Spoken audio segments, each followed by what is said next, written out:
Good morning, good afternoon, good evening, whatever the appropriate salutation is. Thank you so much for choosing to spend the next half an hour or so learning about native plants. I really appreciate your time and appreciate your interest in native plants.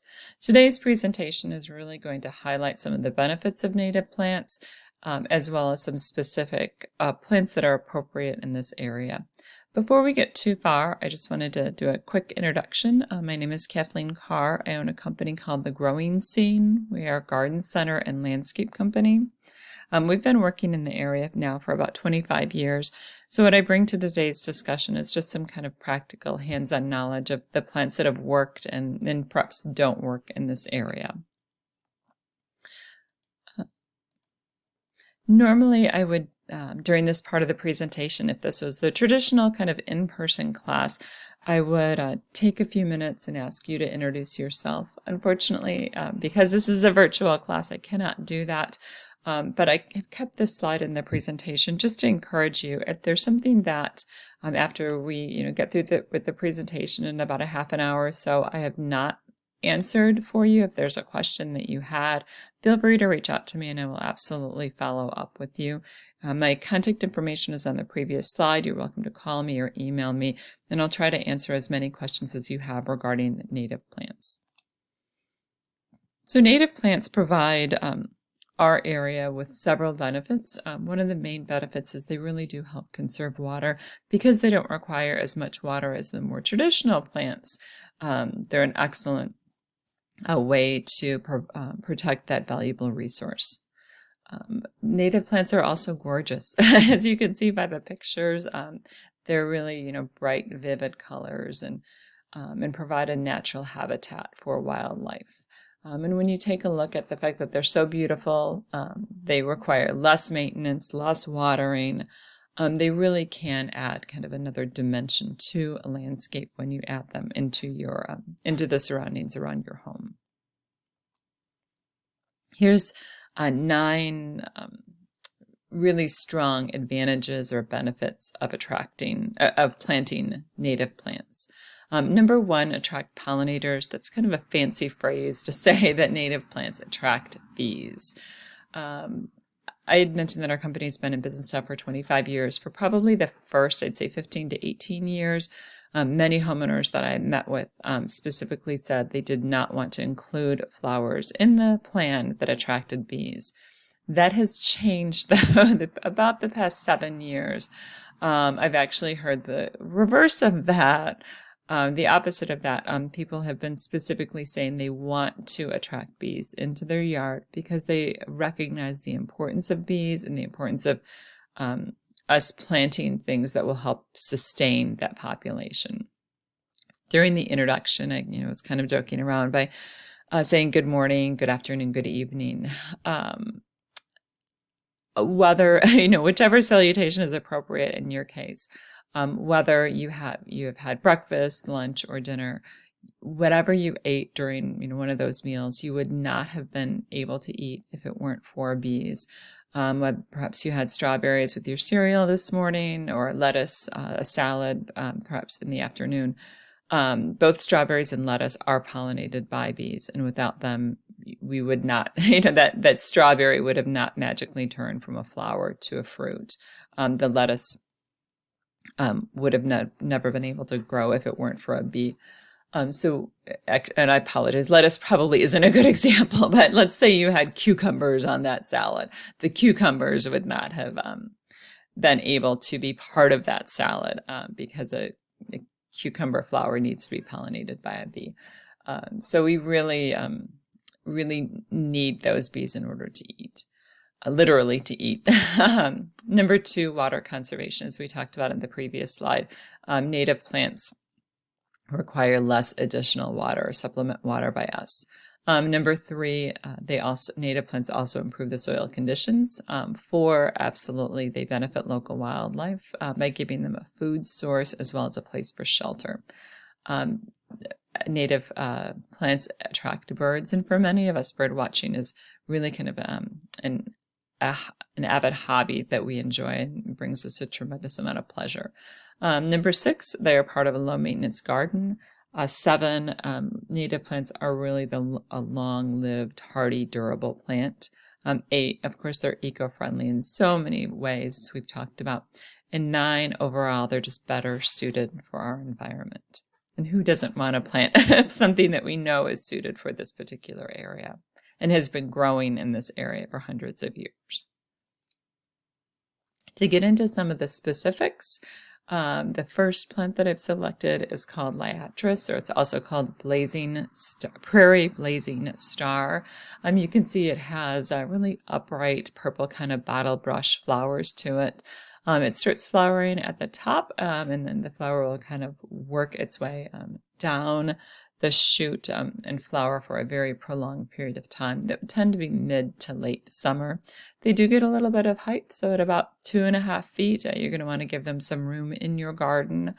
They also just really, because of that really pretty kind of elongated flower, they attract loads of butterflies and hummingbirds. And they do very well, as you can see it notes, they do very well in dry soil. Just, lots of great attributes for Liatris. This is called Asclepias, or Swamp Milkweed. This is the perennial flower, the native flower that our monarch butterflies need as they're migrating. This would be the food source for them when they're in the larva stage. Asclepias, or milkweed, it can, as the slide notes, it can get pretty tall, 4 to 5 foot tall. So again, you're going to probably want to plant it towards the back of that perennial bed. It has a really long bloom time midsummer. You can see it's not a very showy flower, I wouldn't say, but it's definitely that really bright pink flower. It does well in a whole variety of different soils, whether it's the clay soils that many of us have, or kind of the rocky soil. It's a really tough plant that will do well in a variety of different situations. I guess I would encourage you, if you're going to plant any of the plants that we talk about today, just because milkweed is such an important food source for the monarch butterflies, I would encourage you to plant at least one of these in your garden somewhere. This is called Chelone, or Turtlehead. As you've probably noticed, I've been calling the plants a couple of different names. The first name in the top left is the botanical name. It's called Chelone glabra. And then the name after that is the common name, or also called Turtlehead. If you are looking, to purchase this particular plant, and you would go into a garden center or try to buy it online, you would really want to reference that Chelone glabra to make sure that you're purchasing this specific plant. If you were to try to purchase a plant called Turtlehead, there's going to be a whole series of plants that are known by that common name, so you really want to be as specific as possible. So the reason I like Turtlehead is it does very well in kind of a shaded situation. Sometimes it's a little bit difficult to find native plants that will do well in the shade. This is definitely one of them, though. It also does really well in wet or moist areas, and considering all of the rain that we've gotten this spring, that's a good, obviously a good attribute. Like a couple of the plants we've already talked about, it does attract butterflies. It would tend to bloom a little bit later in the year. It's another great reason to include this in a landscape design, is that you would have something blooming all the way through the fall. This is called Wild Stonecrop, or Sedum ternatum. This looks very dissimilar to a lot of other sedum. It does have a succulent leaf, but it's a really kind of fine pointed succulent leaf. It does, most sedums grow in full sun. This one can absolutely take the shade, full shade to part shade.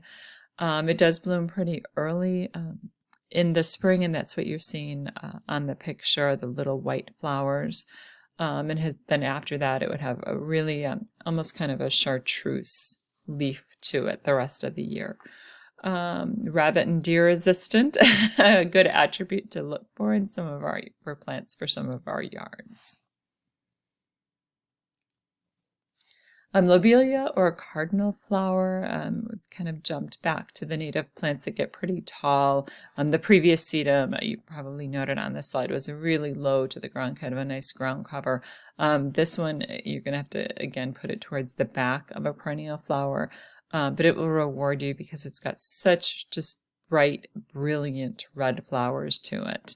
It does attract hummingbirds and butterflies as well. And it will take a little bit of shade and also a little bit of a wet area.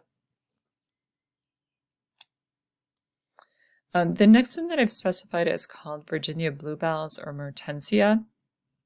It has a really pretty, you can see kind of delicate blue flower pretty early in the spring. And then after that, just lush green kind of heart-shaped flowers the rest of the year.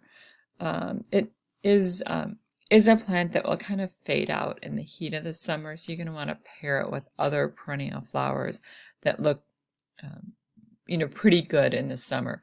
It's going to look great in the spring. Then by midsummer, you'll probably see it kind of go dormant, or those leaves kind of almost disappearing in the heat of the summer. This is, I think, what we're all working towards with planting native plants.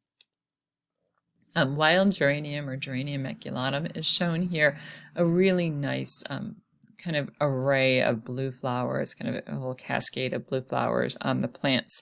If you were to see this, you probably wouldn't recognize it as a geranium. It's very different from the annual version of geranium that we're all more familiar with. This has a great display of blue color in the spring, and then after that, it would kind of spread out and fill in throughout the rest of the summer.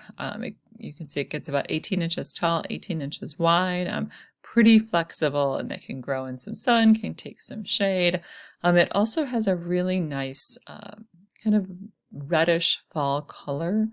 I always forget that characteristic of perennial geraniums, and then in the fall, I'm really surprised at how well they look. A lot of perennial geraniums also tend to be, I would say, a semi-evergreen in that they keep their leaves in the winter. So there's really not a lot of maintenance to do towards the end of the year. Just if the foliage still looks good, just kind of leave them go and take a look at them in the spring. This is called Poppy Mallow or Callirhoe. It is a plant that can spread. A beautiful plant, but you're going to want to make sure to give it every bit of 2 to 3 feet area for one plant. If you have an area that maybe has been a little bit difficult, you're not quite sure, maybe you've planted a couple things and they just haven't come back. This is one that I would say, as long as you give it full sun and some room to grow, it's really going to, I would almost say, take over. So I would be a little bit cautious about this because it can spread pretty wide, but it will absolutely provide some wonderful color, these really brilliant pink flowers throughout the summer.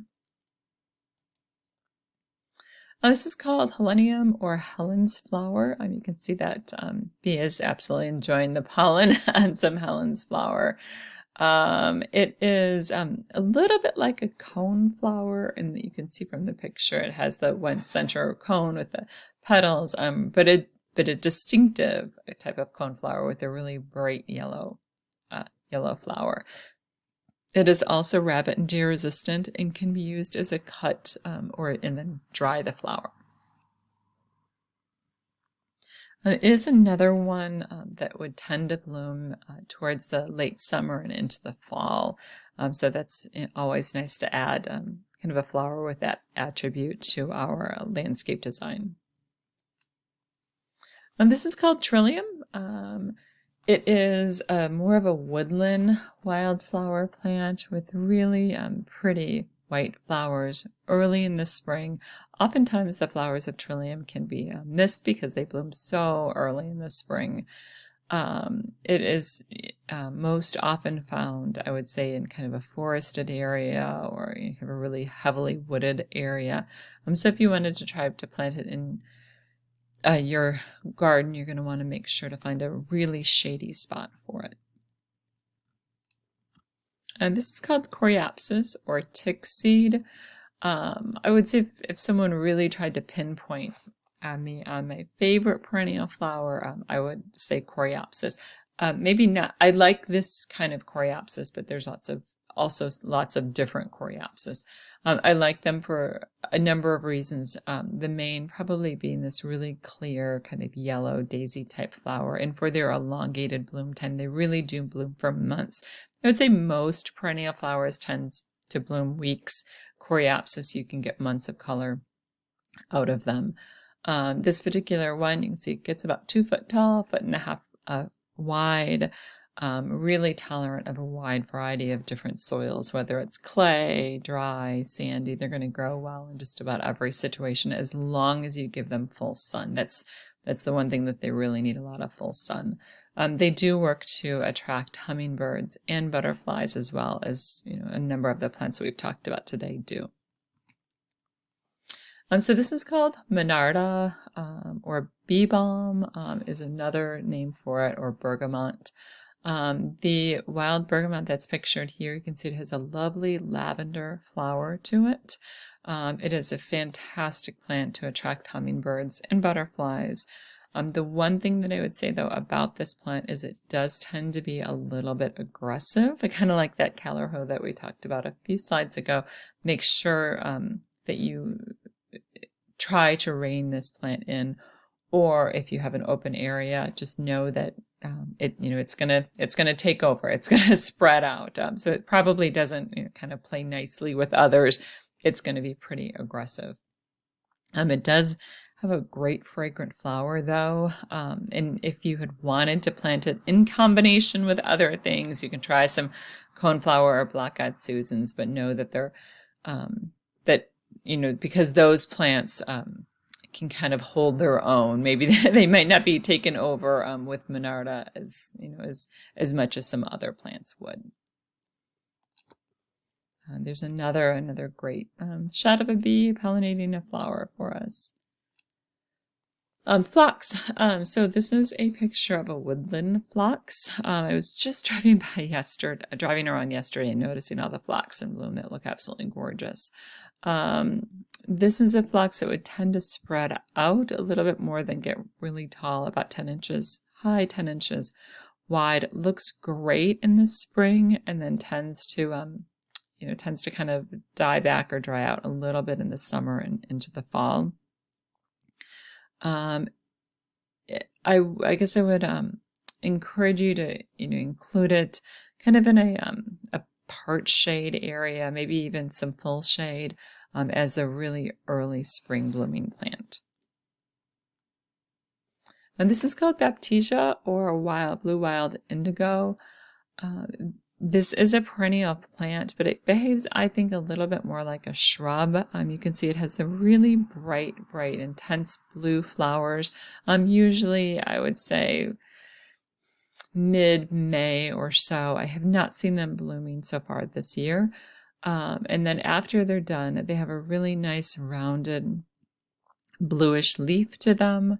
And they absolutely can get, kind of the full height and width listed here, 3.5 to 4 foot tall, 3.5 to 4 foot wide as well. This is an ornamental grass called Sargastrum nuttons or Indian grass. You can see it has a really nice wheat appearance to it. It is a warm season grass. What that means is you're not going to see a lot of color from it early in the spring in April or May. It might even be June before it starts germinating or starts growing from the ground. It is a great ornamental grass that can take some clay and actually a little bit of shade. It's hard to find ornamental grasses that can take the shade, but Indian grass is one that can do that. This is wild strawberry, so one of the first edible plants that we've talked about in this presentation. Wild strawberries can be used kind of as a ground cover in many situations.